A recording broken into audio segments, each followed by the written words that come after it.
नमस्ते, यहाँहरू सम्पूर्णलाई स्वागत छ नेपाल अनलाइन स्कुलको युट्युब च्यानलमा।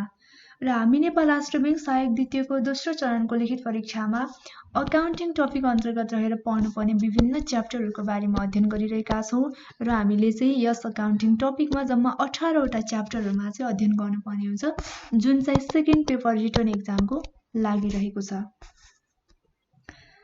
यसै क्रममा आजको यो भिडियोमा हामी हाम्रो च्याप्टर 9 मा रहेको छ मूल्यह्रास यानि कि डिप्रिसिएसनसँग सम्बन्धित सम्पूर्ण विषयलाई चाहिँ यस भिडियोमा समेट्ने छौँ र अन्त्यमा चाहिँ 2075 सालको नेपाल राष्ट्र ब्याङ्कको परीक्षामा सोधेको एउटा न्युमेरिकल क्वेसनलाई पनि सल्भ गर्नेछौँ।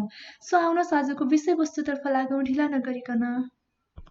अब हामी सुरुमा हेर्छौँ स्थिर सम्पत्ति र जुन मूल्यह्रास घटिरहेको छ यो फिक्स एसेट्स र डिप्रिसिएसनसँग सम्बन्धित विषयवस्तुलाई चाहिँ सुरुमा हेर्नेछौँ, त्यसपछि चाहिँ हामी क्रमशः अन्य विषयलाई पनि यस भिडियोमा समेट्दै जानेछौँ। अब हामी सुरुमा चाहिँ यो स्थिर सम्पत्ति यानि कि फिक्स एसेट्सलाई चाहिँ हेर्नेछौँ। अब स्थिर सम्पत्ति अथवा सम्पत्ति भन्नाले चाहिँ के बुझिन्छ भन्दाखेरि हामीले सुरुमा सम्पत्ति भनेको चाहिँ के हो त भनेर बुझ्नुपर्ने हुन्छ। अब व्यवसायको जुन स्वामित्वमा रहेको नगद अथवा जिन्सी सामानहरूलाई चाहिँ सम्पत्ति भनेर भनिन्छ है। अब हामीले सम्पत्तिलाई चाहिँ कसरी बुझ्ने भन्दा जुन व्यवसायको स्वामित्वमा रहेको नगद भयो, त्यसपछि नगदबाट प्राप्त गरिएका सबै सामानहरू तथा वस्तुहरूलाई चाहिँ हामीले सम्पत्ति भनेर बुझ्नुपर्छ। अब सम्पत्तिको उदाहरणहरू चाहिँ के हुन सक्छन् भन्दाखेरि घर जग्गा भयो, अनि नगद भयो, मौजदात इन्भेन्टरी भयो, लगानी आदि चाहिँ के हो भन्दा सम्पत्तिको एक्जाम्पलहरू हो। र अर्को छ सम्पत्तिलाई मुख्यतया हामी यसरी बाँडेर चाहिँ अध्ययन गर्न सक्छौँ।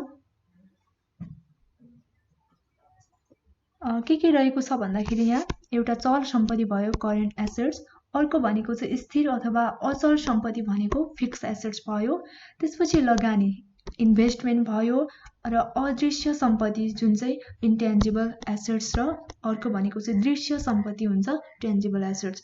यो चाहिँ के भयो त भन्दा सम्पत्तिको मुख्य विभाजन अथवा वर्गीकरणहरू रहेको छ यो प्रकारहरू। अब विशेष गरी हामीले सम्पत्तिलाई चाहिँ पढ्नुपर्ने चाहिँ के छ त भन्दाखेरि मुख्यतया दुई भागमा पढ्छौँ। एउटा चाहिँ दृश्य भयो टेन्जिबल एसेट्स, अर्को भनेको चाहिँ अदृश्य सम्पत्ति भनेको इन्टेन्जिबल एसेट्स भयो। यसको बारेमा नि हामी डिटेलमा हेर्नेछौँ अबको क्रममा। र अब हामी यो पोइन्टमा चाहिँ के हेर्छौँ भन्दाखेरि फिक्स एसेट्स भनेको के हो, हामीले कसरी बुझ्ने यसलाई भन्ने सम्बन्धमा चाहिँ जुन चाहिँ 1 वर्षभन्दा बढी समयावधिको लागि यदि खरिद गरिएको पर्चेज गरिएको सम्पत्तिलाई चाहिँ के भनिन्छ भन्दा स्थिर सम्पत्ति अथवा फिक्स एसेट्स भनेर भनिन्छ। 1 वर्षभन्दा बढी समयावधिको लागि पर्चेज गरिएको जति पनि सम्पत्तिहरू छन् तिनै के हुन् त भन्दा फिक्स एसेट्स हो। अब यसमा चाहिँ के पर्दछन् भन्दाखेरि घर भयो, त्यसपछि जग्गा, फर्निचर, मेसिनरी आदि चाहिँ यो फिक्स एसेट्सको एक्जाम्पलहरू हुन्। र विशेष गरी हामीले यहाँ माथि चाहिँ सम्पत्तिलाई विभिन्न भागमा चाहिँ बाँडेर हामीले अध्ययन गर्न सक्छौँ, जस्तो कि चल अचल सम्पत्ति भयो, लगानी भयो, अदृश्य सम्पत्तिहरू भयो है। अब यसमा जुन हामीले फिक्स एसेट्स पढिरहेका छौँ, फिक्स एसेट यानि कि स्थिर सम्पत्तिलाई चाहिँ हामीले कति भागमा बाँडेर पढ्न सक्छौँ भन्दाखेरि दुई भागमा विशेष गरी हामीले पढ्नुपर्ने भनेको। स्थिर सम्पत्तिलाई दुई भागमा बाँडेर पढ्नुपर्छ। एउटा भनेको चाहिँ के हो भन्दा दृश्य सम्पत्तिहरू भनेको टेन्जिबल एसेट्स भयो, अर्को भनेको चाहिँ यो 2 नम्बरको अदृश्य सम्पत्ति यानि कि इन्टेन्जिबल एसेट्स। अब सुरुमा हेरौँ यो टेन्जिबल एसेट्स भनेको कस्तो प्रकारको सम्पत्ति हो भन्ने सम्बन्धमा। यो चाहिँ भौतिक आकार भएको र देख्न तथा छुन सकिने सम्पत्तिहरूलाई दृश्य सम्पत्ति अथवा टेन्जिबल एसेट्स भनिन्छ। जुन चाहिँ के हुनु पर्यो, भौतिक आकार भएको हुनु पर्यो, अर्को भनेको देख्न सकिने पनि हुनु पर्यो र अर्को भनेको चाहिँ हामीले छुन सकिने प्रकारको पनि हुनु पर्यो। यदि भौतिक आकार देख्न सकिने छ र छुन पनि सकिन्छ भने त्यस्तो प्रकारको सम्पत्ति चाहिँ के हो भन्दा यो दृश्य सम्पत्ति अथवा टेन्जिबल एसेट्स हो।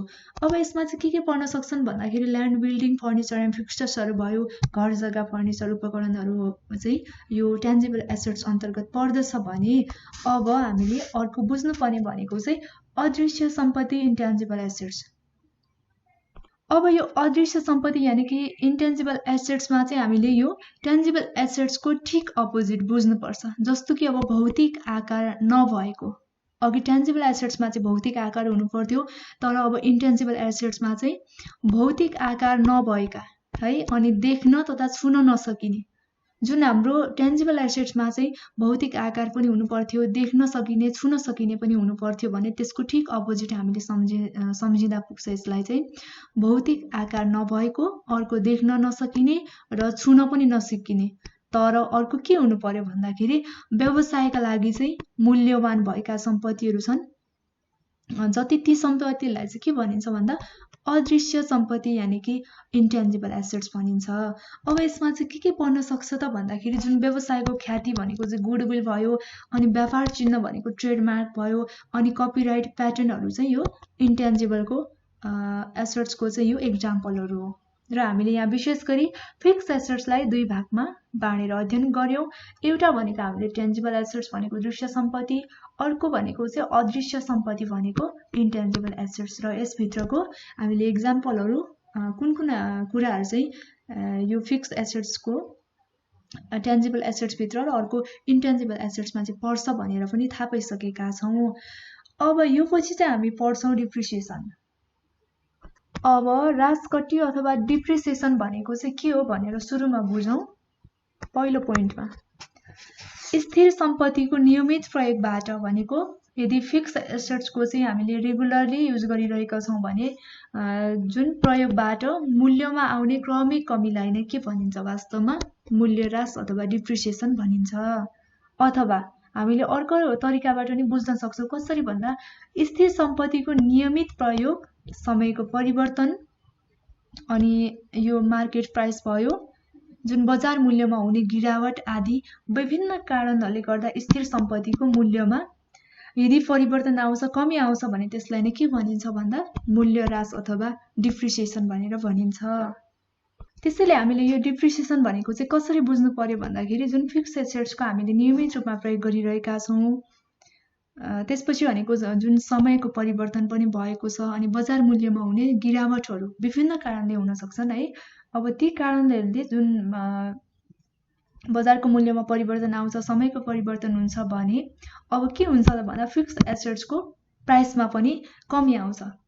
अब यो कमी आउनेलाई नै के भनिन्छ त वास्तवमा हामीले बुझ्नुपर्ने भनेको मूल्यह्रास अथवा डिप्रिसिएसन भनेर भन्नुपर्छ अथवा बुझ्नुपर्छ यसलाई चाहिँ। अब यहाँ एउटा हामी डेफिनेसन हेरौँ। यो मूल्यह्रासको सम्बन्धमा विलियम पिकल्सका अनुसार चाहिँ के हो त यो मूल्यह्रास भनेको भन्दा सम्पत्तिको गुण भयो, अर्को भनेको परिमाण अथवा मूल्यमा स्थायी रूपमा है र लगातारको कमीलाई मूल्यह्रासको रूपमा परिभाषित गर्न सकिन्छ। भनेको चाहिँ सम्पत्तिको गुण, परिमाण अथवा मूल्यमा स्थायी रूपमा अथवा लगातार रूपमा यदि कमी आउँछ भने त्यो नै के हो भन्दा मूल्यह्रास हो, डिप्रिसिएसन हो। यहाँ विलियम पिकल्सको अनुसार पनि यही नै रहेको छ। अब यसरी माथिको परिभाषा, यो विलियम पिकल्सको परिभाषाबाट के भन्न सकिन्छ भने स्थिर सम्पत्तिको मूल्य घट्नुलाई नै वास्तवमा के भनिन्छ मूल्यह्रास अथवा डिप्रिसिएसन भनिन्छ। हामीले यही नै बुझ्नुपर्छ। अब यसपछि हामी हेर्छौँ मूल्यह्रासको कारणहरू, कजेस अफ डिप्रिसिएसन। अब के कारणले गर्दा चाहिँ मूल्यह्रास हुन्छ भन्ने सम्बन्धमा चाहिँ हेरौँ। अब हामी विशेष गरी यहाँ 5 वटा कजेसहरू हेर्छौँ है मूल्यह्रास हुनुको विशेष गरी। अब नम्बर 1 मा हाम्रो छ भौतिक आकार बिग्रने, उत्पादन क्षमता घट्ने, खिया लाग्ने, टुटफुट हुने। भनेको चाहिँ जुन सम्पत्तिहरूलाई हामीले निरन्तर रूपमा प्रयोग गरिरहेका छौँ भने चाहिँ निरन्तर रूपको प्रयोगबाट के हुन्छ भन्दा भौतिक आकारहरू बिग्रिने हुन्छ है। अर्को भनेको चाहिँ उत्पादन क्षमता घट्ने हुन्छ, त्यसपछि खिया लाग्ने हुन्छ है। अर्को भनेको टुटफुट हुने सम्भावना पनि हुन्छ, जसले गर्दा के हुन्छ भन्दा सम्पत्तिको मूल्यमा गिरावट अथवा घटी हुन्छ। यो सम्पत्तिको मूल्य घट्नु चाहिँ के कारण रहेछ भन्दा एउटा भौतिक आकारहरू बिग्रिने, जुन चाहिँ के कारणले हुन्छ भन्दा हामीले सम्पत्तिहरूलाई निरन्तर रूपमा प्रयोग गरिरहेका छौँ भने। अर्को भनेको चाहिँ उत्पादन क्षमता घट्ने हुन्छ अनि खिया लाग्ने, टुटफुट हुने सम्भावना हुन्छ। यसबाट चाहिँ के हुन्छ भन्दा सम्पत्तिको मूल्यमा कम आउँछ है। यो चाहिँ एउटा कारण के भयो भन्दा मूल्यह्रासको अथवा सम्पत्तिको मूल्य घट्नुको एउटा मुख्य कारण भयो। अर्को 2 नम्बरमा छ समय समाप्त हुँदै जाँदा क्रमिक रूपमा है सम्पत्तिको मूल्यमा पनि ह्रास आउँछ। भनेको चाहिँ अब के हो भन्दा कुनै पनि सम्पत्तिहरू यदि निश्चित समयावधिको लागि प्राप्त भएको छ भने के हुन्छ, समय समाप्त हुँदै जाँदाखेरि क्रमिक रूपमा सम्पत्तिको मूल्यमा पनि क्रमिक रूपमा ह्रास आउँछ, कमी आउँछ है। यो चाहिँ के हो भन्दा अर्को एउटा मूल्य ह्रासको मुख्य कारण हो। अर्को 3 नम्बरमा छ नयाँ नयाँ प्रविधिको विकासबाट स्वस्थ उन्नत प्रविधिको सम्पत्तिहरू उपलब्ध भएमा पुरानो सम्पत्तिहरूको मूल्य घट्दै जान्छ। भनेको अब नयाँ नयाँ विभिन्न प्रविधिको विकासबाट चाहिँ एकदमै सस्तो, त्यसपछि उन्नत प्रविधिको हैन, यस्तो खालको सम्पत्तिहरू यदि उपलब्ध भएमा के हुन्छ भन्दा पुरानो जुन सम्पत्तिहरूको मूल्य पनि घट्दै जान्छ है। यसले पनि एउटा सम्पत्तिको मूल्य ह्रासमा चाहिँ मूल्य ह्रास गराउने मुख्य कारण हो। अर्को 4 नम्बरमा छ कुनै पनि सम्पत्ति दुर्घटनामा परेमा भनेको चाहिँ अब के हुन सक्छ, दुर्घटनामा कसरी पर्छ भन्दाखेरि सम्पत्तिहरूमा आगलागी भएमा अनि मूल्य उपकरणहरूमा चाहिँ कुनै विस्फोट भएमा यो चाहिँ के हो भन्दा सम्पत्तिको दुर्घटना है। यस्तो भएमा पनि सम्पत्तिको मूल्य ह्रास हुन्छ। यो पनि एउटा अर्को मुख्य कारण हो। अर्को 5 नम्बरमा छ सम्पत्तिको माग कम भएमा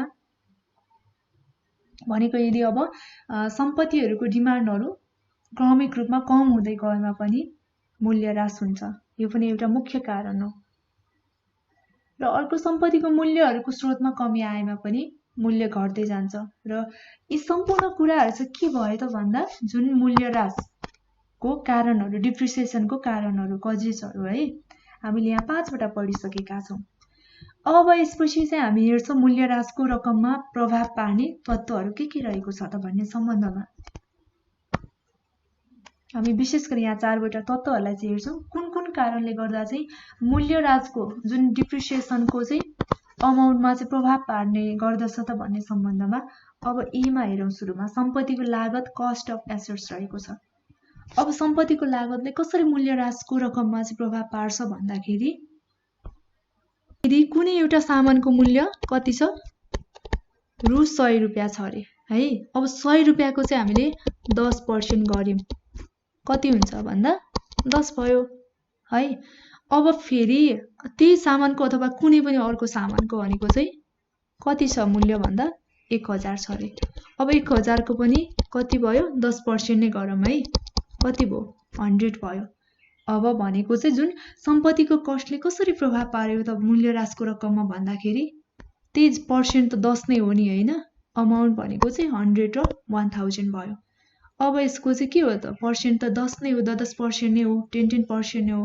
10% पनि एउटाको यहाँ 100 जति कम रकम भयो अथवा जति कम कस्ट भयो त्यति नै कम अर्को यो मूल्य ह्रासको रकम आयो। अनि जति बढी कस्ट भयो त्यति नै तुलनात्मक रूपमा बढी के आयो भन्दा मूल्य ह्रासको रकम भयो। यो चाहिँ के हो भन्दा सम्पत्तिको लागतमा लागेको लागतले चाहिँ मूल्य ह्रासको रकममा प्रभाव पार्ने भयो नि त, कस्ट अफ एसेट्स यो हो। अब यसै गरी अर्को बीमा छ सम्पत्तिको अनुमानित जीवनकाल जुन चाहिँ एक्सपेक्टेड लाइफ रहेको छ। अब यसले चाहिँ कसरी प्रभाव पार्छ भन्दाखेरि सम्पत्तिको अनुमानित जीवनकाल जति धेरै भयो त्यति नै वर्षसम्म चाहिँ हामीले सपोज 5 वर्ष 10 वर्ष भयो भने यदि 5 वर्ष छ, 5 वर्षको तुलनामा अर्को 10 वर्ष छ भने 10 वर्षसम्म नै हामीले डिप्रिसिएसन काट्नुपर्ने हुन्छ। त्यसले गर्दा चाहिँ के हुन्छ, सम्पत्तिको अनुमानित जीवनकालले पनि जुन मूल्य ह्रासको रकममा चाहिँ प्रभाव पर्ने गर्छ। जति बढी भयो त्यति नै बढी हामीले डिप्रिसिएसन काट्दै जानुपर्ने हुन्छ र तुलनात्मक रूपमा जति कम भयो त्यति नै कम चाहिँ डिप्रिसिएसन काट्नुपर्ने हुन्छ। यसले गर्दा पनि जुन मूल्य ह्रासको रकममा चाहिँ यो सम्पत्तिको अनुमानित जीवनकालले पनि के गर्छ भन्दा प्रभाव पार्ने काम गर्छ। यो पनि एउटा तत्त्व हो मुख्य। अर्को सीमा छ। सीमा चाहिँ सम्पत्तिको निर्धारित जीवनकालको अन्त्यमा बज्न जाने अवशेष मूल्य, यो स्क्रैप भ्यालुले पनि प्रभाव पार्छ भने। अब डीमा भनेको विभिन्न ऐन कानुन, ऐन भयो कानुन र संगठनको नीति नियम पनि मूल्य ह्रासको रकममा पृथकता आउन सक्छ। अब संगठनको नीति नियम, ऐन कानुन बमोजिम पनि जुन डिप्रिसिएसनको अमाउन्टमा चाहिँ चेन्जेसहरू आउन सक्छ, तलमाथि हुन सक्छ। यसले पनि के गर्छ, मूल्य ह्रासको रकममा चाहिँ प्रभाव पार्ने काम गर्छ। यो 4 वटा भयो हामीले मूल्य ह्रासको रकममा प्रभाव पार्ने मुख्य तत्त्वहरूको बारेमा पढिसकेका छौँ। अब यसपछि चाहिँ हामी हेर्छौं मूल्यह्रासको विधिहरू, मेथड्स अफ डिप्रिसिएसन। अब हामीले यहाँ चाहिँ मूल्यह्रासका विधिहरू पढ्छौं। मूल्यह्रासको विधिहरू चाहिँ मुख्यतया 5-6 वटा रहेको छ, तर धेरै मात्रामा प्रयोग हुने, हामीले धेरै मात्रामा युज गर्ने भनेको चाहिँ के हो भन्दा स्ट्रेट लाइन मेथड एउटा, अर्को भनेको चाहिँ डिमिनिसिङ मेथड रहेको छ है। यो म्याक्सिमम युज हुने भनेको चाहिँ, र अन्य चाहिँ अरू खासै हुँदैन। तैपनि हामी यसलाई चाहिँ अलिकति सर्टकटमा हेर्नेछौँ। डिटेलमा चाहिँ हामी हेर्नेछौँ यो स्ट्रेट लाइन मेथड, त्यसपछि डिमिनिसिङ मेथड, र अन्यलाई पनि प्रायोरिटी त दिनेछौँ, तर डिटेलमा भन्दा पनि हामी खासै डिटेलमा त हेर्छौँ, तर यसमा चाहिँ खासै प्रयोगमा चाहिँ आउँदैन यिनीहरू।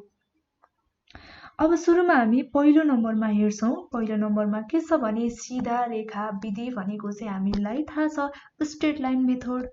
अब स्ट्रेट लाइन मेथड भनेको चाहिँ के हो भन्दाखेरि हेर्नुस् है, सम्पत्तिको जीवनकालसम्म प्रत्येक वर्ष समान रकम मूल्यह्रासको रूपमा कट्टा गर्ने विधि सीधा रेखा विधि हो भनेको चाहिँ। अब सम्पत्तिको जीवनकालसम्म है, प्रत्येक वर्ष हामीले समान रकम भनेको चाहिँ, अब पहिलो वर्ष भनेको चाहिँ 10,000 हामीले डिप्रिसिएसन काटेका छौँ भने अर्को वर्ष पनि 10,000 गर्ने, अर्को वर्ष पनि 10,000 गर्ने भनेको चाहिँ समान रकम जुन डिप्रिसिएसनको रूपमा यदि कट्टा गरिन्छ भने त्यस्तो मेथडलाई चाहिँ के भनिन्छ भन्दा सीधा रेखा अथवा स्ट्रेट लाइन मेथड भनेर भनिन्छ। र अर्को यसलाई चाहिँ के भनिन्छ त भन्दाखेरि फिक्स इन्स्टलमेन्ट मेथड भयो, अनि ओरिजिनल कस्ट मेथड पनि भनिन्छ यसलाई नै, अनि इक्वल इन्स्टलमेन्ट मेथड भनेर पनि चिनिन्छ। कसलाई भन्दा यो स्ट्रेट लाइन मेथडलाई। यो फिक्स इन्स्टलमेन्ट मेथड भनेको चाहिँ स्थायी किस्ता प्रणाली भन्छ यसलाई नेपालीमा, अनि अर्को यो ओरिजिनल कस्ट मेथड भनेको चाहिँ मूल लागत विधि भन्छ है, अनि यो इक्वल इन्स्टलमेन्ट मेथड भनेको चाहिँ यो समान किस्ता विधि है। यसलाई चाहिँ अर्को कुन नामले पनि चिनिँदो रहेछ भने स्ट्रेट लाइन मेथडलाई 3वटा नामले पनि चिनिँदो रहेछ। के बुझ्नु पर्यो, straight line instalment method, sorry यो फिक्स इन्स्टलमेन्ट मेथड, अनि ओरिजिनल कस्ट, त्यसपछि इक्वल इन्स्टलमेन्ट मेथड भनेर पनि चिनिँदो रहेछ अथवा हामीले बुझ्नुपर्छ।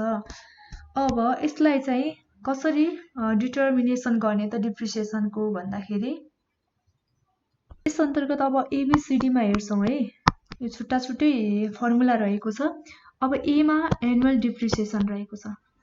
यो चाहिँ कस्तो प्रकारको भन्दाखेरि सम्पत्तिको खरिद मूल्य भयो हैन, अनि अब विभिन्न प्रकारको लागत, अवशेष मूल्य लगायत जुन सम्पत्तिको जीवनकाल दिएमा चाहिँ हामीले यो एनुअल डिप्रिसिएसनको फर्मुला चाहिँ युज गर्नुपर्छ।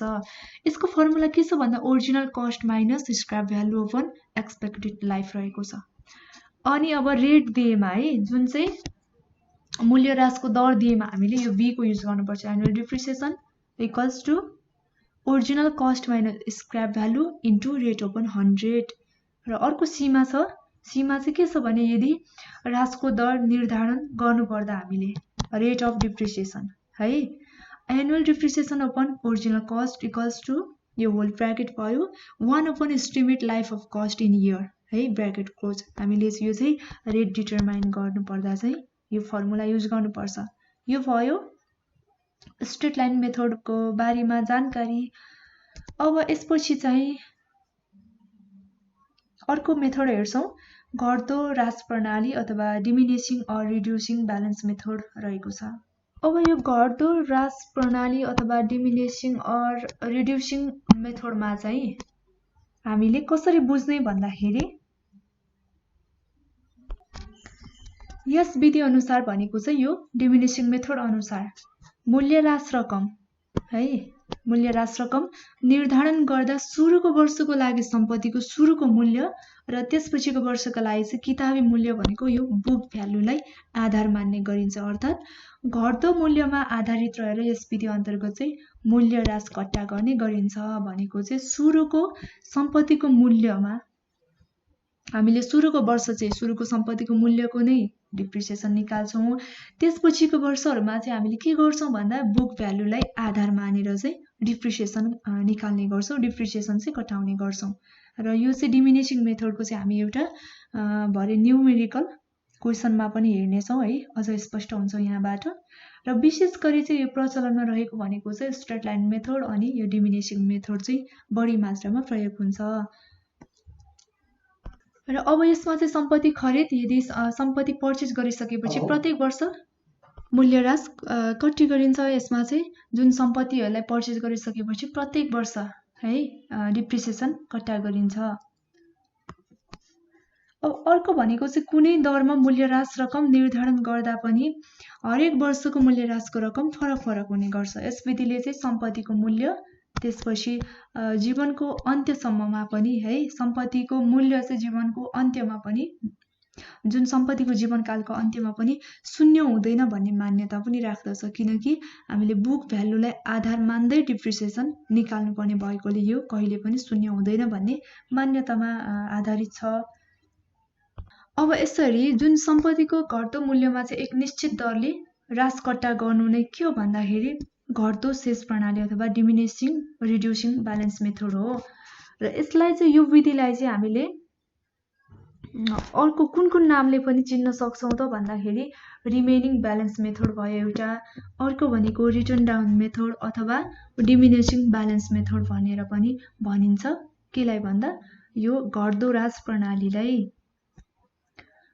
अब यसपछि हामीले डिटर्मिनेसन अफ डिप्रिसिएसन कसरी गर्ने त भन्दा यस विधिमा चाहिँ अब मूल्यह्रास रकमहरू गणना गर्दा सामान्यतः एक निश्चित दर दिएको हुन्छ हैन, र उक्त दर चाहिँ प्रयोग गरेर हामीले मूल्यह्रासको रकम चाहिँ निर्धारण गर्नुपर्ने हुन्छ। अब यसमा दुईवटा रहेको छ, पहिलो र दोस्रो वर्षको है। अब हेरौँ पहिलो वर्षमा हामीले कसरी गर्ने भन्दा डिप्रिसिएसन अफ फर्स्ट इयर है। अब पहिलो वर्षमा चाहिँ हामीले कसरी गर्ने भन्दा cost price into rate upon 100।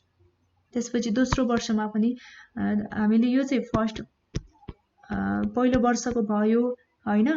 त्यसपछि अब दोस्रो वर्षमा चाहिँ हामीले कसरी गर्ने दोस्रो वर्षदेखि भन्दा balance book value into rate upon 100 गर्ने। अब यदि रेट नदिएको खण्डमा हामीले कसरी गर्ने भन्दा purchase price minus scrap value upon life of assets गर्ने।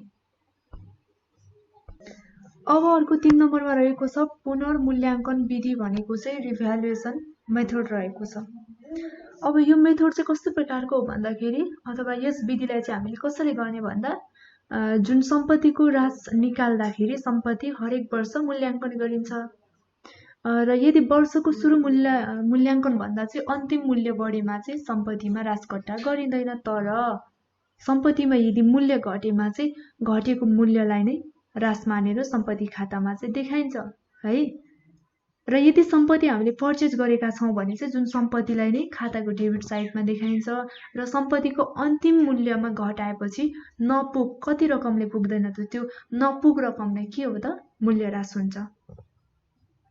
र यस्तो प्रकारको मूल्यह्रास प्रणाली चाहिँ विशेष गरी व्यापार चिन्ह प्याटेन्ट कपिराइटहरूमा चाहिँ प्रयोग हुन्छ है, सानातिना औजारहरूमा चाहिँ प्रयोग गरिन्छ यो।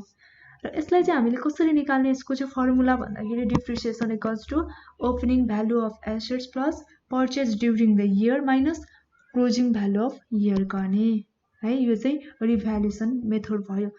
अर्को 4 नम्बरमा छ हाम्रो यन्त्र घण्टा दर विधि रहेको छ है। अब यो मेसिन आवर रेट मेथड यानी कि यन्त्र घण्टा दर विधिमा चाहिँ कसरी हामीले बुझ्नुपर्छ भन्दाखेरि यदि यन्त्र मेसिनहरूको जीवनकाल चाहिँ घण्टामा दिएको छ भने चाहिँ विशेष गरी यो विधिको प्रयोग गर्नुपर्छ। र यस विधिबाट चाहिँ के गरिन्छ भन्दा मूल्यह्रास निकाल्दा प्रति घण्टा मूल्यह्रास दर निकाल्नुपर्ने हुन्छ है। र यस तरिकाबाट चाहिँ जुन यो विधिबाट है यन्त्र घण्टा दर विधिबाट चाहिँ मूल्यह्रास निकाल्दा मूल्यह्रासको कुल रकम फरक पर्न चाहिँ सक्छ। अब यसलाई चाहिँ depreciation rate hour equals to cost of machine minus scrap value upon life of machine in hour गर्ने एउटा। अर्को भनेको चाहिँ depreciation for the year equals to depreciation rate for hour into hour work गर्ने है। अब यसपछि यो यन्त्र घण्टा दर विधिपछि चाहिँ हामी अर्को वार्षिक विधि रहेको छ। अब यो वार्षिक विधि भनेको चाहिँ कस्तो प्रकारको विधि हो भन्दाखेरि जुन सम्पत्तिको ह्रास मूल्यहरू निर्धारण गर्दा सम्पत्तिको ब्याजलाई पनि इन्भेस्टमेन्ट है लगानी मान्ने गर्दछ। र यस विधि अनुसार चाहिँ के हुन्छ भने हरेक वर्ष राजकट्टा गरेको मूल्यहरू चाहिँ ब्याज निकाल्नु पर्ने हुन्छ। अर्थात् भनेको चाहिँ हरेक वर्षको सुरुमा रहेको सम्पत्तिको मूल्यमा ब्याज निकाल्नु पर्छ है। र उक्त ब्याजलाई पनि लगानी नै मानेर सम्पत्तिको मूल्यमा एड गरिन्छ। र सम्पत्तिको मूल्य अवशेष मूल्य भनेको चाहिँ जुन यो स्क्रैप भ्यालुमा चाहिँ शून्य नभएसम्म, भनेको यो स्क्रैप भ्यालु चाहिँ जबसम्म शून्य हुँदैन, शून्य नभएसम्म चाहिँ हरेक वर्ष ब्याज निकाल्नुपर्छ। तर मूल्यह्रासको रकम हरेक वर्ष समान हुन्छ। अर्थात् यो विधि अनुसार चाहिँ मूल्यह्रासको रकमहरू सीधा रेखा विधिमा नै सधैँ बराबर हुन्छ। भनेको स्ट्रेट लाइन मेथडमा जस्तै जुन डिप्रिसिएसनको अमाउन्ट चाहिँ इक्वल हुन्छ सधैँ। र यस प्रकारको मूल्यह्रास विधि दीर्घकालीन ठेक्का पट्टाका लागि चाहिँ उपयोगी मानिन्छ। यो भयो वार्षिक विधि। अब वार्षिक विधिपछि अर्को 6 नम्बरमा छ राजकोष विधि। यो राजकोष विधि अथवा डिप्रिसिएसन फन्ड मेथड, यसलाई चाहिँ सिङ्किङ फन्ड मेथड पनि भनिन्छ है।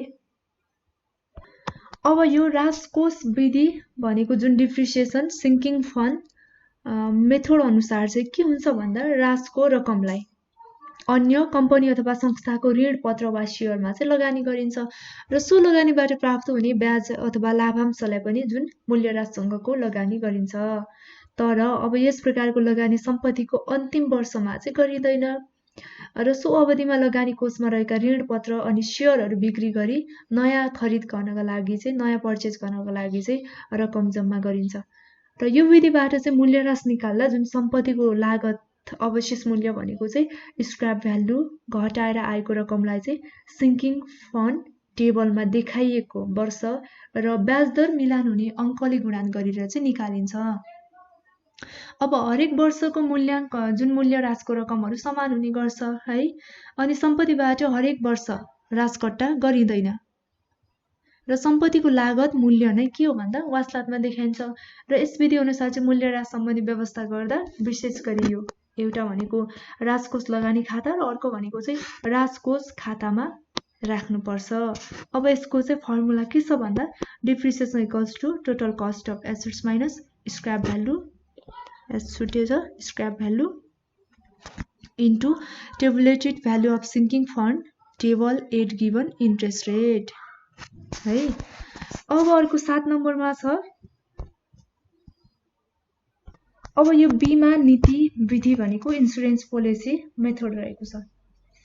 अब यो विधिलाई चाहिँ राजकोष विधिको परिमार्जित रूप पनि मानिन्छ है। राजकोष भनेको हामीले जुन डिप्रिसिएसन फन्ड मेथड पढ्यौँ यसको चाहिँ परिमार्जित रूप मानिन्छ यो इन्सुरेन्स पोलिसी मेथडलाई चाहिँ। र यस विधिमा चाहिँ ऋण पत्र अथवा सेयरहरू खरिद गरिँदैन। र सम्पत्तिको जुन लागत मूल्य अथवा पुनःस्थापना मूल्य बराबरको बीमा पत्रहरू चाहिँ खरिद गरिन्छ यहाँ चाहिँ है। अनि सम्पत्तिको निश्चित जीवनकालपछि तोकिएको रकम बीमा अनि कम्पनीबाट चाहिँ प्राप्त गरिन्छ। तोकिएको जुन रकमहरू बीमाहरू चाहिँ कम्पनीबाट प्राप्त गरिन्छ। यस विधि अनुसार मूल्यह्रास रकम कट्टा मूल्यह्रास कोष नीति खाता हुन्छ एउटा, अर्को भनेको चाहिँ मूल्यह्रास कोष खाता गरी दुईवटा खाताहरूमा चाहिँ खोल्नुपर्छ है यो रकम राख्नको लागि। यो भयो बीमा नीति विधि। र यो सँगसँगै हामीले चाहिँ सुरुमा स्थिर सम्पत्तिहरूको बारेमा अध्ययन गरिसक्यौँ, छलफल गरिसक्यौँ। त्यसपछि भनेको डिप्रिसिएसनको प्रकारहरू र मूल्यह्रासमा कुन कुन कुराले गर्दा चाहिँ प्रभाव पर्छ, त्यसपछि मूल्यह्रासको विधिहरू के रहेको छ भनेर पनि यहाँ हामीले नर्मली 7वटा विधिहरूलाई पढिसक्यौँ। अब यो सँगसँगै आजको हाम्रो जुन टपिक रहेको थियो डिप्रिसिएसन त्यसको प्रकार र मेथड्सहरूमा चाहिँ हामीले सम्पूर्ण कुराहरू समेटिसकेका छौँ। र अब हामी लास्टमा चाहिँ अघि मैले सुरुमा पनि जानकारी गराइसकेकी थिएँ। अब एउटा हामी क्वेसन हेर्नेछौँ। यो चाहिँ न्युमेरिकल क्वेसन रहेको छ। यो 2075 सालको नेपाल राष्ट्र ब्याङ्कको परीक्षामा चाहिँ सोधेको क्वेसन रहेको छ यो च्याप्टरबाट है अहिलेसम्म। अब यहाँ चाहिँ हामीले बुझ्नुपर्ने के छ भने यो पास्ट क्वेसन मोडल क्वेसनको रूपमा हेरौँ। यसलाई चाहिँ एउटा क्वेसन रहेको छ। यहाँ क्वेसन हेरौँ सुरुमा।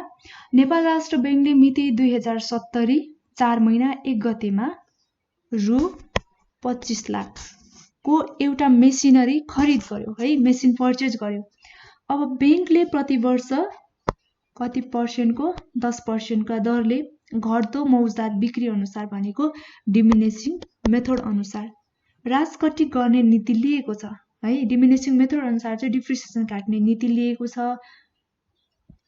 र आर्थिक वर्ष प्रत्येक वर्ष असार मसान्त भनेको यो असार मसान्त नै हुन्छ, असार 31 मा समाप्ति हुने गरी मानेर चाहिँ पहिलो 5 वर्षको हामीले 5 वर्षको मेसिनरी खाता तयार गर्नु पर्यो। त्यो के भन्दा एउटा 25 लाखमा हामीलाई खरिद गरेको दिएको छ अमाउन्ट 25 लाख, त्यसपछि कति पर्सेन्टले काट्नु पर्यो 25 लाखको हामीले 10%ले है। त्यो कुन विधि अनुसार भन्दा स्ट्रेट लाइन मेथड नभएर डिमिनिसिङ मेथड अनुसार। अब आर्थिक वर्ष चाहिँ हामीले कहिले मान्नु पर्यो भन्दा यसको लास्ट इयर कहिले मान्नु पर्यो भन्दाखेरि असार मसान्त नै हुन्छ, यो असार 31। अब यो आर्थिक वर्षमा समाप्त हुने गरेर चाहिँ हामीले पहिले सुरुको भनेको 5 वर्षको चाहिँ मेसिनरी अकाउन्ट तयार गर्नु पर्यो। अब यसलाई हेरौँ।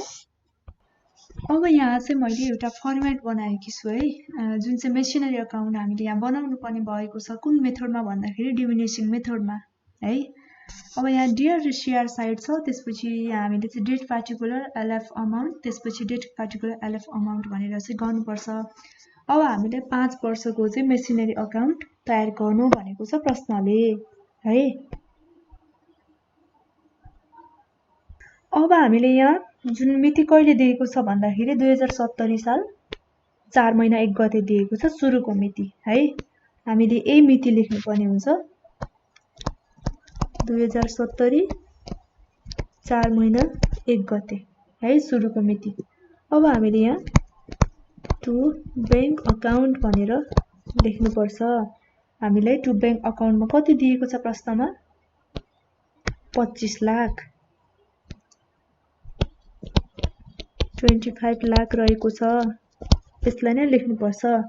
अब हामीलाई कुन डेटलाई चाहिँ क्लोजिङ डेट मान्ने भनेको छ भन्दा प्रत्येक वर्षको असार मसान्तमा चाहिँ समाप्त हुने गरी मानेर चाहिँ हामीले गर्नुपर्छ भनेको यो आर्थिक वर्षको डेट दिएको छ। त्यसैले के हुन्छ भन्दा यहाँ डेट हुने भयो 2071 साल 3 महिना भनेको असार कति गते 31 गते है। यो प्रश्नमै दिएको छ यो हामीलाई।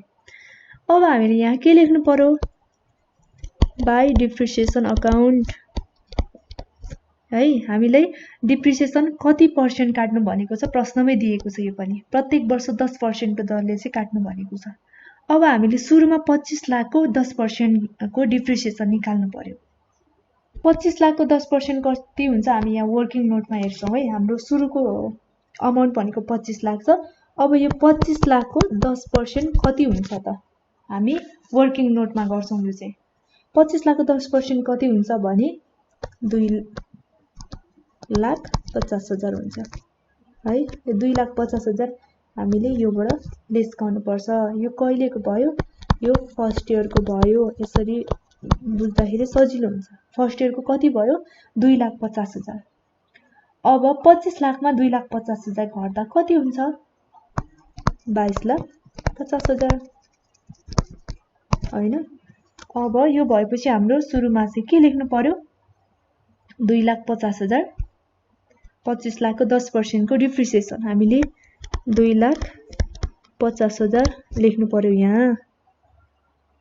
अब बाई ब्यालेन्स सिडी।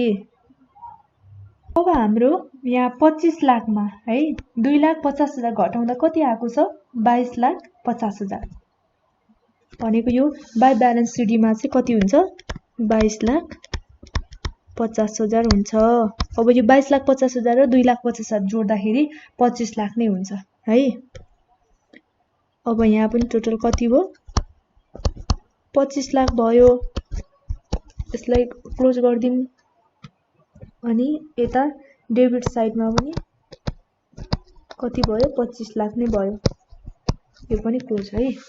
हामीले एक वर्षको डिप्रिसिएसन निकाल्यौं। अब अर्को वर्षको निकालौं। अब यहाँ हाम्रो डेट कति छ भन्दाखेरि 2071 3 महिना 31 गते छ हैन। अब यहाँ कति हुनु पर्यो भन्दा 2071 3 महिना 31 भएपछि 4 महिना 1 गते। अब हाम्रो यो बाई ब्यालेन्स सिडी क्लोजिङ ले के हुन्छ? ओपनिङ हुन्छ। बाई ब्यालेन्स बिडी कति ल्याउनु पर्यो हामीले? यो 22,50,000 ले ल्याउनु पर्यो। 22,50,000। अब यहाँ डेट हुन्छ अर्को 2072 साल 3 महिना 31 गते बाई डिप्रिसिएसन अकाउन्ट है। अब हामीले डिप्रिसिएसन कुनको निकाल्नु पर्छ भन्दाखेरि हाम्रो त यो डिमिनिसिङ मेथड हो। अब हामीले चाहिँ यहाँ 22,50,000 को 10% निकाल्ने हो यो बुक भ्यालुबाट है, जुन हामीले अघि पढिसकेका थियौं। डिमिनिसिङ मेथडमा चाहिँ बुक भ्यालुलाई आधार मानेर चाहिँ हामीले डिप्रिसिएसन निकाल्नु पर्छ भनेर। अब 22,50,000 रहेको छ हाम्रो दोस्रो वर्षको निकाल्न गइरहेका छौं। अब 22,50,000 को 10% कति हुन्छ भन्दा 2,25,000 है। 2,25,000। अब यसलाई लेस गर्ने यो सेकेन्ड इयरको भयो। सेकेन्ड इयरको अब यो 22,50,000 बाट 2,25,000 लेस गर्दा कति हुन्छ? 20,25,000 भयो। यो पनि बुक भ्यालु नै भयो है। तेस्रो वर्ष चाहिँ हामी योबाट निकाल्छौं डिप्रिसिएसन। अब 2,25,000 भयो। यो बाई डिप्रिसिएसन अकाउन्ट कति हुन्छ? 2,25,000 हुन्छ। अनि अर्को बाई ब्यालेन्स सिडी भनेको कति हुन्छ भन्दाखेरि 20,25,000। अब 20,25,000 20,25,000 र अर्को भनेको चाहिँ 2,25,000 जोड्दाखेरि कति हुन्छ? 22,50,000 हुन्छ। 22,50,000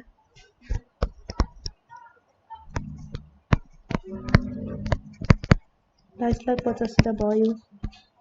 हामीले 2 वर्षसम्मको निकालिसकेका छौं। अब हामीले यसरी 2 वर्षसम्मको डिप्रिसिएसन निकालिसकेका छौं हैन।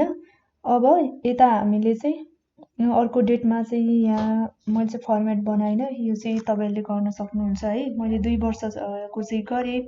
अब अर्को हाम्रो यो ओपनिङ डेट चाहिँ कति हुन्छ भन्दाखेरि 2073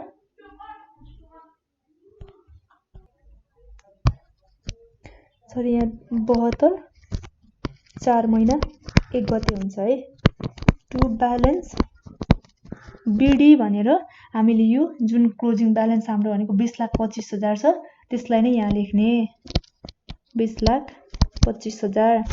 यसरी नै यहाँ अर्को डेट भनेको चाहिँ कति हुन्छ? 2073 3 महिना 1 गते हुन्छ। 3 महिना 31 गते हुन्छ। अब यसरी नै तपाईले प्रोसेस सेम यही नै हो, यसरी नै निकाल्दै जानु होला। जम्मा 5 वर्षको हामीलाई निकाल्नु भनेको छ प्रश्नमा।